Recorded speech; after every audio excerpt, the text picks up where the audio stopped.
Walang iya. Paano nagkaroon kayo ng engkwentro? Hinamak niyo ba? Bueno, hindi na importante yon. Ang importante ay ligtas kayo. Pero hindi ako papayag kung wala akong gagawin. Sambit ni Tatay Sandro. Kaagad na intindihan ni Rolly ang simpatya ng ama ni Jonas. Sa pagpapatuloy ng pagsasalaysay ni Tatay Sandro, ang problema ay ang asawa niya. Pero sa mga araw na paparating ay hindi pa naman daw ito uuwi. Ito kasing nanay ni Jonas na itago na lamang natin sa pangalang Mira. Nasa Iloilo. Ahente ng lupain. Kung saan na lang napapadpad. Sa isang buwan, isang beses lamang ito kung umuwi. Nananatili lamang ng isang linggo at aalis din pagkatapos. Usong-uso kasi noong mga panahon na yon ang bintahan ng lupa. Kung kaya't laging abala ang nanay ng binata. Balik tayo sa kwento. Tumangulang si Rolly at sinabing walang problema kung sa susunod na linggo pa ang pagdating ng nanay ni Jonas. Lulutasin niya umano ang sitwasyon sa loob lamang ng ilang araw. Sumama si Tatay Sandro kay Rolly. Nang masilayan naman ni Jonas ito, gulat na gulat ang binata. Mababakas sa mukha nito ang pagkatakot sa tatay. Pero ang sabi ni Rolly, pumayag na daw si Mang Sandro at gusto nitong tumulong. Kinindatan ni Rolly si Jonas. Isang paalala na huwag sasabihin sa kanyang tatay na siya ang dahilan kung bakit nagkaroon ng aswang sa lugar. Sa tingin ko, wala ka nang dapat itago pa, Jonas. Rolly, may ibinigay ka ba sa kanya? Nitong mga nakaraang araw ay napapansin ko. Kakaiba yung kinikilos ng anak ko . Parang hindi normal. Bulalas ni Tatay Sandro. Yung pares po na mutya ko. Ipinagkaloob ko sa kanya. Interesado kasi yung anak niya sa mga tangan . Parang ang daming alam pero wala namang mutya. Kaya yun binigay ko. Nasa kanya po yung isang bangkilan. Paliwanag ni Rolly nun. Nang marinig ng tatay ang nasabing mutya, nanlaki ang mga mata nito habang napapailing. Tinitigan niya si Jonas tapos, bangkilan? Nagkaroon ka ng bangkilan, Rolly? Ayun ba yung tangan mo? Sa pagkakaalam ko ay tangan niya ng mga aswang . Tumango naman si Rolly, habang si Jonas naman ay waribay na bigla ito.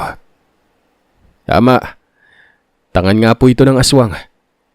Aminin ko, totoong galing nga ito sa baboy ramo na pinagmamay-ari ng diwata pero para talaga sa aswang yung tangan. Partikular na sa lahi ng gabunan. Dahil halos lahat ng gabunan may ganitong taglay na mutya. Walang iya. Kaya palang lakas mo, no? Pero alam mo ba yung sumpa ng ganyang mutya? Baka naman lamunin ng kasamaan yung anak ko . Kung hindi ako'y nagkakamali, sumpaan niya na ikarimlan. Pag-aalalang wika ni Tatay Sandro. Yun po yung paniniwala ng iba. Dahil nga para lang sa aswang umano yung tangang to. Hindi. Walang sumpa yung bangkilan. Kung meron mang sumpa, hindi yun galing sa mutya. Galing mismo sa tao. Depende yan kung paano niya gamitin yung tangan. Kapag ginamit sa masama, talaga magiging masama. Maniwala kayo dyan sa sumpang-sumpang yan. Paglilinaw ni Rolly nun. Dagdag nito, kailangan nilang magpahinga muna.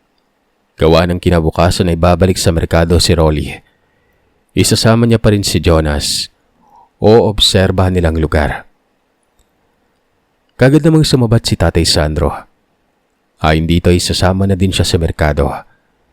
Hindi siya papayag kung si Jonas lang.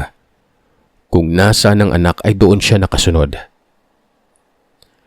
Walang nagawa si Rolly kung hindi ang sumang-ayon na lamang. Naiintindihan niya yung tatay ng binata. Malamang mag-aalala talaga ito at hindi mapapanatag. Lalo pat sinabi na rin ni Rolly kung anong klaseng aswang ang nakabangayan nila. Aliwas daw ito. o ang tinatawag sa bantog na pangalang Aspo. Hindi naman malalakas pero marami nga lang. Napamura pa umano si Tatay Sandro at may sinabi ito na siyang nagdulot ng panandaliang katahimikan. Paano ba naman kasi? May aliwas siyang kilala na nakatira sa lugar.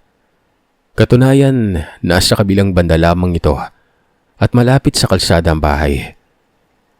Albularyo daw ito dati at nang may nakatunog na isang aswang pala, tumigil na sa panggagamot. Walang hiya. Jonas, walang silbi yung pagligaw natin sa mga aswang na yun. Kung totoo yung sinabi ng tatay mo, matagal nang may nakamasid sa akin dito. Walang hiya. Kailan ba ako titigilan ng mga aswang na to? Paliwanag ni Rolly. Nagtaka naman si Tatay Sandro. Kaagad nag-isip na hindi binagat ng aswang sina Jonas kung hindi posibleng atraso ito. O teka nga, mukhang iba yung pagkakadinig ko kanina. Napasabak, nabagat. O hindi naman kaya, baka naman atraso to, Rolly ah. Natungo ditong nakabangayan mo, tama? Sumagot ka nga. Ha, sabi ko na nga ba, darating din ang araw na magkakaroon ng gulo dito. Walang hiya. Wala na. Natuntun ka na at damay na lahat ng mga nakatira dito. Bulalas ni Tatay Sandro. Hindi nakapagsalita si Rolly. Tumango na lamang ito habang nakayuko nun. Si Jonas nakayuko din ito at nilalaro ang daliri sa kamay. Bueno. Nangyari na ang nangyari. Nadala mo dito ang mga salot. Ano pa bang dapat gawin? Kesa tumungangay harapin na lamang at baka lumala pa. Anong naisip mong paraan, Rolly? Siguraduhin mo lang na walang madadawit na iba maliban na lang sa atin, ha? Dagdag nito. Ang sabi naman ni Rolly, siya na ang bahala. Nanghingi pa siya ng pasensya at inamin na dahil sa kanya, nangyari ito. Pupuntahan niya umano ang aliwas na nakatira dito sa lugar. Wika pa ni Rolly, papatayin niya umano ito. Dahil kahit pa man sa tingin ng mga tao rito na walang ginagawang hindi maganda ang aliwas na yon. Pero sa ibang lugar, hindi siya maaaring magkamali na doon ito nananalasa. Ituro niyo na lang sa akin yung bahay, Mang Sandro. Sigurado ka ba diyan? Sasama ako. Ikaw, Jonas, dito ka lang? Tanong ng tatay sa anak. Sabi naman ni Jonas isasama na rin siya. Kaya ayun, 3 silang nagtungo sa lugar. Pero bago mangyari yon ay umuwi muna ang Tatay Sandro. Kumuha ito ng 2 itak at nagsukbit din ng baril.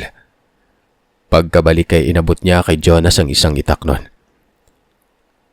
Samantala, habang namasid naman si Rolly, napapaisip siyang may sapat na tapang itong tatay ni Jonas.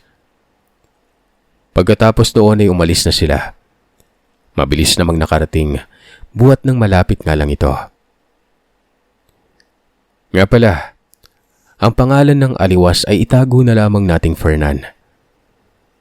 Taliwas sa inaasahan ni Rolly, ang nasabing bahay. Hindi pala dito nakatira si Fernan. Ang bahay na nasa kalsada, tambayan lang pala ni Fernan yon. Dahil nang makarating sila ay kaagad nilang sinuri ang lugar. May bahay pero walang tao. At ang nagmamay-ari pa nito, iba. Taga Iloilo at pinagkatiwala lamang sa kapitbahay. Ayon sa natanong nilang babae, dito daw nangumahan si Fernan noong albularyo pa. Dagdag nito, nasa looban umano ang tirahan at may kalayuan ito pero mababagtas lang naman daw ang lugar. Kita mo na, halatang makasasala ang animal na yon. Biro mo dyan, siya nakatira dati tapos sa liblib pa lang totoong lubluban. Bungad ni Tatay Sandro noon. Hindi na may pagkakaila, Mang Sandro. Kung mautak tayo, mas mautak sila. Lalo pat pananalasa ng tawang pakay nila. Anong sa tingin nyo? Pasukin natin? Tanong ni Rolly noon. Anak ka nang. Ikaw yung lulutas nila tapos tatanungin mo ako kung papasukin natin. Sarap niyang pagkukutos ang dalawa eh. Uy, ikaw dyan, Jonas. Ba't ang tahimik mo? Ano na? Problema ano? Huh. Napakamot na lamang ng ulo si Rolly ng mga sandaling ito. Tama nga naman si Tatay Sandro. Siya ang lulutas ng problema dahil siya naman talaga ang may dala nito sa lugar. Kung may tutulong man, manggagaling pa rin sa kanyang pagdidikta. Pasukin natin. Sige. Jonas, baka gusto mong magsalita. Ikaw na lang dyan, kuya. Huwag mo na akong idamay. Naiipit ka ba? Sabi ko naman sa'yo magagalit yung tatay eh. Teka, uy! Hindi pa tapos makapagsalita si Jonas noon. Umabante na ng lakad si Rolly. Si Tatay Sandro naman ay panay iling habang sumusunod. Maliit lang ang daanan at ang bawat gilid nito ay mga tanim na mais. Walang bahay sa malapit. Doon lang sa kalsada. Medyo kalayuan bago pa makarating sa kabahayan doon sa looban na yon. Wala silang kibuan hanggang sa makasilay na sila ng mga kabahayan. Dito na nagtanong si Rolly kung alin sa mga bahay ang tinitirahan ni Fernan. Ako ba yung tinatanong mo o si Jonas? Ay kung ako'y hindi ko alam. At malamang hindi din alam ng anak ko. Kitang tinuro lang sa atin ng babae. Anak ka nang. Lupit namang mambara nitong mamang to. Sus, sarap banatan. Kung hindi lang tatay ni Jonas to, nako, makakatikim sa akin to. O nga no. Ako na po yung bahala. Malalaman ko din yan. Iisa-isahin ko yung bahay. Wika ni Rolly. Nakasimangot ang mukha nito at nababanas na. Eto kasing si Tatay Sandro. Malakas talagang mambara. Insultador ba? Pero wala lang naman sa kanya. Yun lang talaga ang nakasanayan niya makitungo. Suplado pero mabait namang tao. Iniisa-isa ni Rolly ang mga bahay. Magkakalayo ang distansya ng bawat isa. Pero habang nangyayari yon, nakabuntot lang si Jonas at Tatay Sandro. Lilinawin lang natin para malaman talaga niyo kung ano ba ang tanga ni Tatay Sandro. Medalyong San Benito at may pares na 2 bato umo. Ang San Benito, walang karga. Samantalang itong batong umo, may bisa pero hindi naman ganon kalakas. Hanggang sa tangan-tangan lang at hindi pinaghahandaan ang bawat sitwasyon. Balik tayo sa kwento. Sa ika-4 na bahay, nakita ng mag-ama na hindi lumalapit si Rolly. Nakasipat lamang ito sa labas ng bakuran pero tahimik at halatang sobrang seryoso. Maya-maya pa, lumingon na sa kanila si Rolly. Tumango at tinuro ang bahay. Yan na siguro yun, Tay. Anong gagawin natin? Huwag ka mag-ingay. Nag-iisip ako. Teka, ano nga ba? Dito ka lang Wika ni Tatay Sandro sabay lapit kay Rolly. Dito nag-usap ang dalawa sa anong gagawin. Ang tanong ni Tatay Sandro, bibiglain ba o umano nila o hindi naman kaya ay idadaan sa mabuting usapan. Pinapabilib niya talaga ako sa tapang niya po. Pero wala din yung sinasabing Fernan. Nararamdaman ko lang yung aliwas dito pero walang kung sino sa loob. Malamang nalaman na paparating tayo kaya umalis na. Hindi ako nagkakamali. Nariyan lang yan sa gilid-gilid. Mabuti siguro maghiwalay tayo at... Teka, matanong ko lang po May karanasan po ba kayo sa aswang, Mang Sandro? Bungad ni Rolly. Meron. 2 beses pa nga Pero, takbuhan ang ginawa namin. Naku po, nalintikan na. Kala ko pa naman may subok na kayo. Kung makapagsalita pa kayo, talagang napatino pa ako Wala naman pala kayong karanasan kung hindi ang tumakbo eh. O bakit hindi ka tatakbo? Paano kung sasabihin ko sa isang katutak yon? Tatay ko ang malakas ang karunungan no, tumakbo eh. Ako pa kaya? Pakayabang mo naman, Rolly. Hindi kayang sabayan ng 10 aswang kahit gaano kalakas ang tangan mo. Mapapaisip talaga ng paraan kung paano isa-isahin eh. Sige na, maghiwalay tayo. O Jonas, diyan ka lang ha. Mungkahi ng tatay ni Sandro. Kagad namang kumilos si Rolly. Iniikot dito ang unahan patungo sa likod ng bahay. Habang si tatay Sandro naman doon sa bulwagan. Tinitingnan nito ang kakahuyan na may mayabong na damuhan. Si Jonas, hindi na panatag. Kumilos na rin ang binata pero doon siya nagtungo sa likod kung saan naroon si Rolly. Nakita niya si Rolly na tinatagpas ng itak ang sagingan. Para itong may kalaban pero wala namang nakikita si Jonas noon. Maya-maya pa, naramdaman ulit ni Jonas ang pagkairita sa kanyang paa. Pumipitik-pitik na naman ang nakabaong bangkilan. Isang indikasyon na may kalaban sa paligid. Dito niya binunot ang dalang itak. Sa mga sandaling ito ay dama ni Jonas ang matinding pagkapagod. Buong araw kasi siyang nagtrabaho kasama si Rolly. Idagdag pa dyan na napasabak sila sa aswang.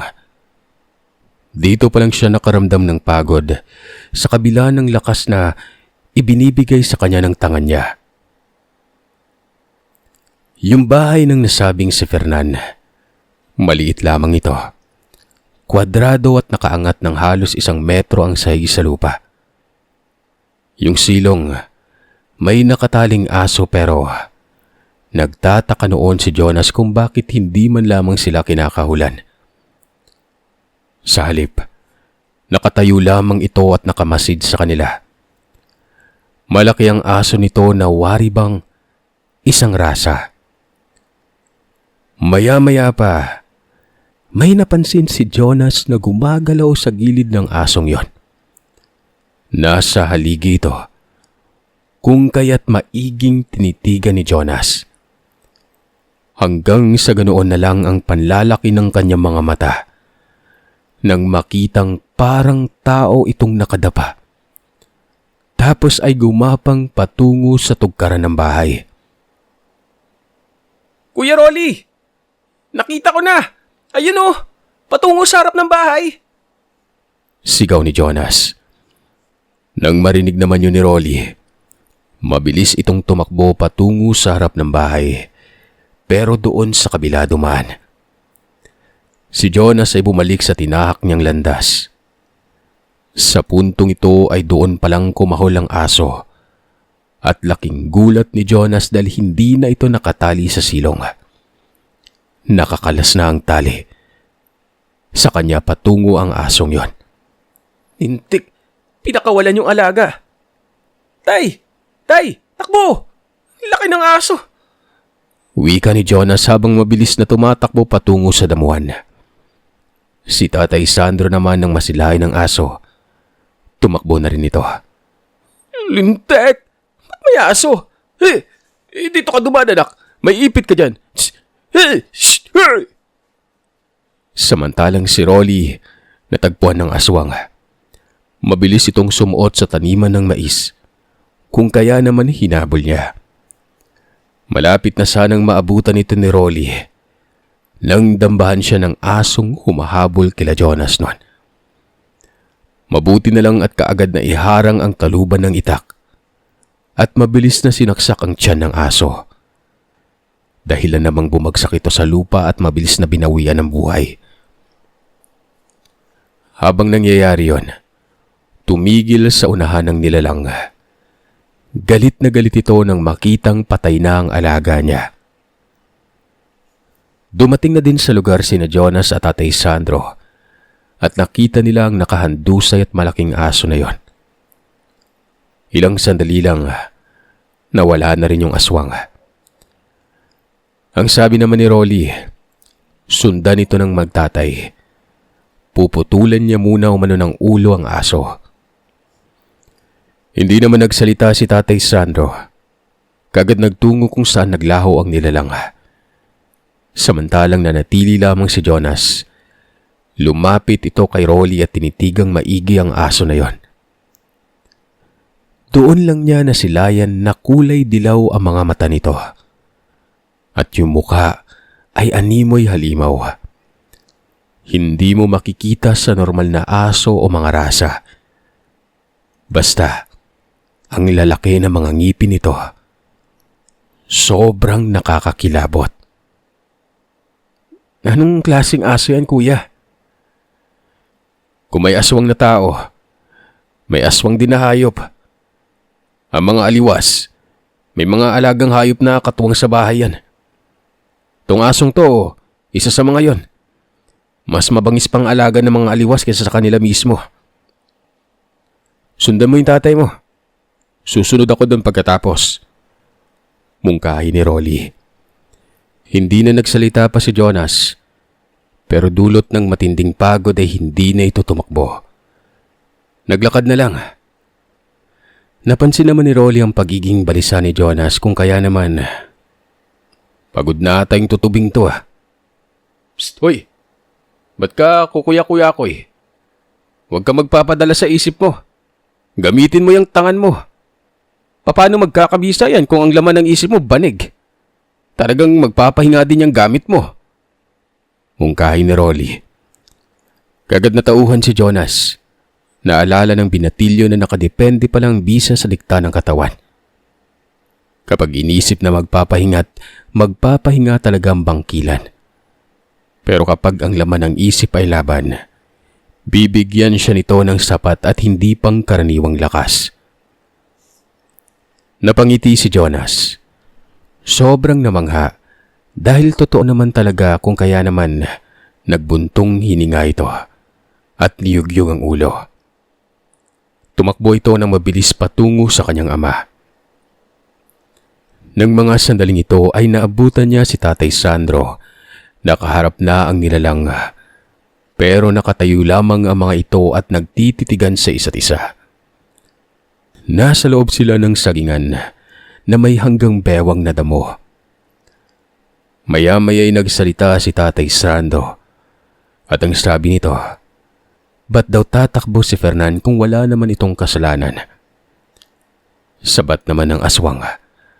Halata na umano ang presensya nila kahit malayo pa. At gulo ang dala nito sa bahay niya. Ba't mo alam na gulo? Aba, manghuhula ka pala.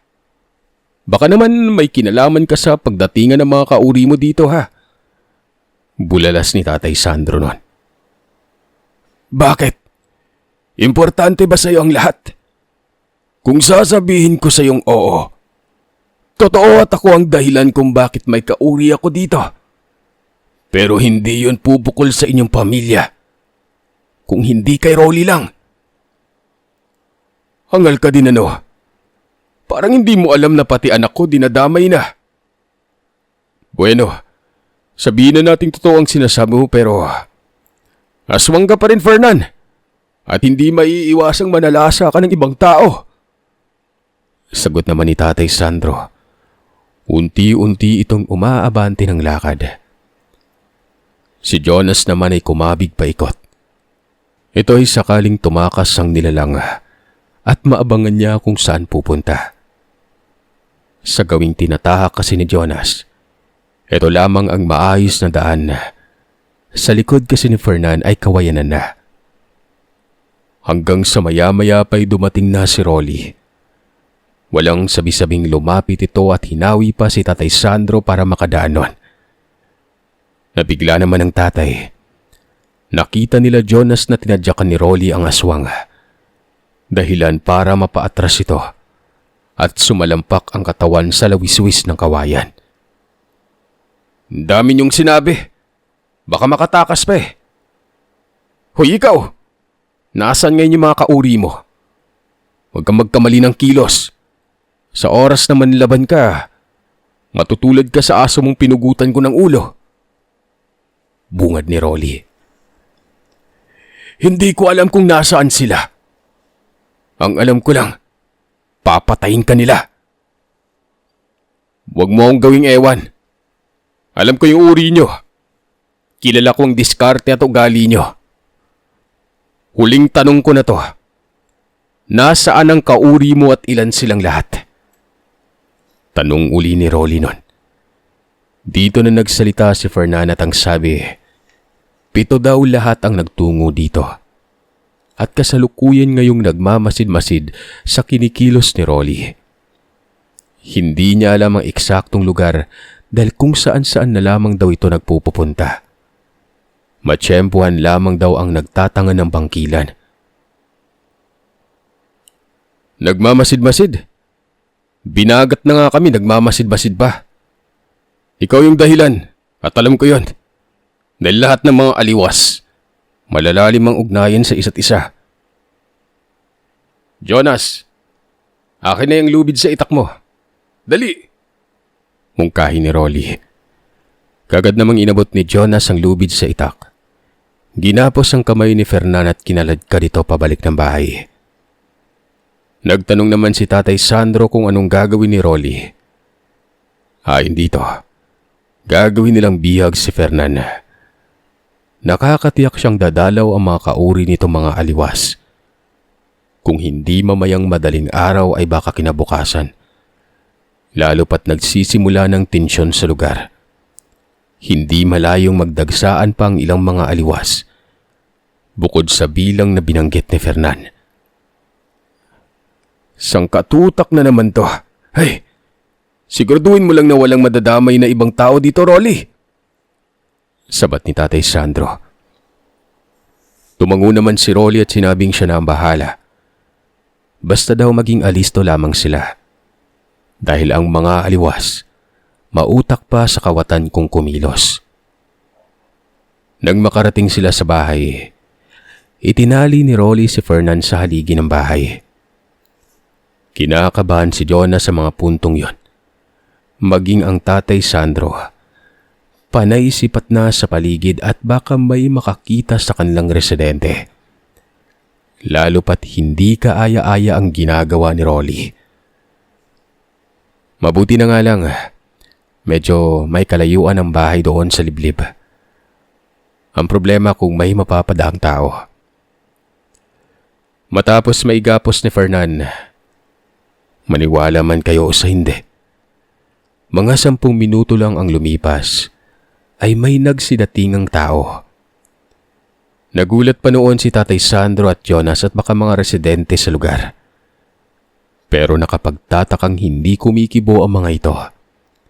Nasa bulwagan at ilang metro mula sa kanila. Nasa kanto ng bahay kasi sila noon habang katabi ang nakagapos na si Fernan. Mang Sandro, yan na sila. Mukhang napaaga pa. Wika ni Rolly noon. Nang marinig ito ni Tatay Sandro ay kaagad binunot ng itak.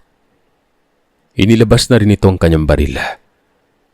Si Jonas ganun din. Naghanda. Pero sa pagkakataong ito, hindi na katulad kanina na pangkampante lang. Marami kasi ang kalaban at hindi mapakali si Jonas noon. Parang sinadya ng pagkakataon na. Hindi naman kaya. Kanina pa kayo dyan at nakatago lang.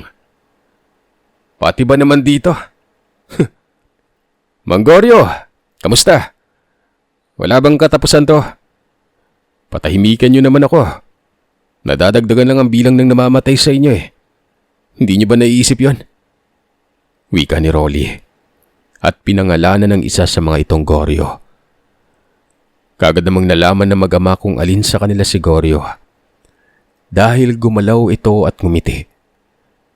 Matandang may mahabang buhok at malaki ang tiyan. Nasa gitna ito at wari ba ito ang namumuno sa grupo. Umiiling ang matanda. Umabante ng lakad. Hanggang sa huminto ito, 2 dipa na lamang ang layo mula sa kanila. Bakit hindi mo na lang isuko ang buhay mo? Alam mo ba yung nangyari sa tatay mo? Patay ng tatay mo. Maging tiyuhin mo. Yan ay dahil sa iyo, Rolly. Wika ni Goryo na siyang nagpasabog ng galit ni Rolly noon. Walang sabi-sabing tinaga ang leeg ni Fernan. Kitang-kita nila Tatay Sandro kung paano malaglag ang ulo nito at gumulong sa lupa noon. Kinilabutan na mag-ama. Matapos noon ay nilapitan si Goryo at inambahan ng pagtaga pero hindi nito natamaan sa kadahilan ng bigla na lamang may sumulpot sa gilid na sobrang bilis noon. Dalawang malalaking aso ito, katulad ng alaga ni Fernan. Sinunggaban si Rolly. Nakagat ang isang kamay ni Rolly at winawasiwas ito ng mga hayop. Si Jonas naman ay kaagad tumulong. Pinagtataga niya ang mga aso at ang isa dito ay napuruhan ni Jonas at bumagsak sa lupa at nag-uumiyak. Doon nagsimula ang komosyon. Para bang makalumang digmaan na nagsalpukan na lamang bigla. Kasabay pa nito ang pagpapalit sa anyong aliwas na mga kalaban. Si Goryo, nakatayo lang at nanonood nun. Ang mag-ama ay hindi magkamayaw sa kakailag. Kaliwat kanan ng kalaban. Ang dalawa pa dito ay may dalang patalim. Hanggang sa nakarating na sa silong ng bahay ang pagbubuno. Si Tatay Sandro ay umatras at tinutok ang baril nito sa isang aliwas pero... Huwag kang magpapapatok, Mang Sandro. Mabubulabog lang yung lugar. Gusto mo bang lumala yung sitwasyon? Aray ko! Mungkahi ni Rolly habang nakikipagtagaan ng itak sa dalawang aliwas na yon. Hindi itinuloy ni Tatay Sandro ang pagpapaputok. Isinuksok niya ang baril at tinulungan si Jonas na pinagtutulungan ng tatlong aliwas nun. Pero ganun na lang ang panlalaki ng mga mata ni Tatay Sandro nang makitang tinamaan ng pagsuntok ng binatang isa. At kitang-kita ng Tatay Sandro kung paano mapilipit sa sakit ang aliwas. Bumagsak ito sa lupa, gumulong-gulong nun.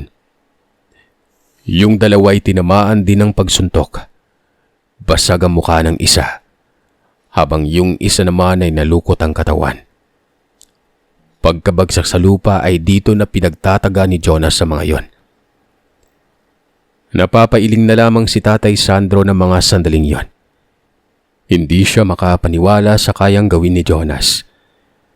Nakita niyang nabitawan ito ang itak kanina pero hindi pala hadlang yon dahil kahit mano-mano, kayang makipagsabay ni Jonas. Alam niyang marami ang kalaban pero natatapatan ito ng binatilyo. Bukod pa dyan, para bang hindi pa sapat ang lakas ng mga kalaban.